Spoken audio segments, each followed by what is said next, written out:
ಮಾನಸಿಕ ಖಿನ್ನತೆಗೆ ಒಳಗಾದ ತಾಯಿ ಮಗುವಿನೊಂದಿಗೆ ಹೊರಗೆ ಹೋಗಿ ಚಿಂಚನ್ಸ್ನೂರು ಹಾಗೂ ಬಸವನ ಸಂಗೊಳ್ಳಿ ಮಧ್ಯದಲ್ಲಿ ಬಾವಿಯೊಂದರಲ್ಲಿ ಹಾರಿ ಆತ್ಮಹತ್ಯೆ ಮಾಡಿಕೊಂಡಿರುವ ಘಟನೆ ಆಳಂದ್ ತಾಲೂಕಿನ ಚಿಂಚನ್ಸ್ನೂರು ಗ್ರಾಮದಲ್ಲಿ ನಡೆದಿದೆ.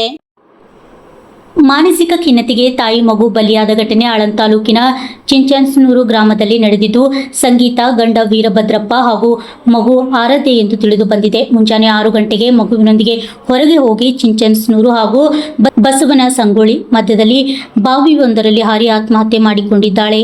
ಪತಿ ವೀರಭದ್ರಪ್ಪ ದೂರಿನ ಮೇರೆಗೆ ನರೋಣ ಪೊಲೀಸ್ ಠಾಣೆ ಮರಣೋತ್ತರ ಪರೀಕ್ಷೆ ನಡೆಸಿ ಎಫ್ಐಆರ್ ದಾಖಲಿಸಿಕೊಂಡಿದ್ದಾರೆ. ಸ್ಥಳಕ್ಕೆ ಸಿಪಿಐ ಆಳಂದ್ ಪಿಎಸ್ಐ ಸಿದ್ದರಾಮಪ್ಪ, ನಿಂಬರ್ಗಿ ಬರೋಣ ಪೊಲೀಸ್ ಠಾಣೆ ಸಿಬ್ಬಂದಿಗಳು ನೆರವಿನೊಂದಿಗೆ ಶವಗಳನ್ನು ಹೊರಗೆ ತೆಗೆದು ಮರಣೋತ್ತರ ಪರೀಕ್ಷೆ ನಡೆಸಿದ್ದಾರೆ. ಈ ಕುರಿತು ನರೋಣ ಪೊಲೀಸ್ ಠಾಣೆಯಲ್ಲಿ ಪ್ರಕರಣ ದಾಖಲಾಗಿದೆ. Bureau report, RJ32 Kannada news, Aland.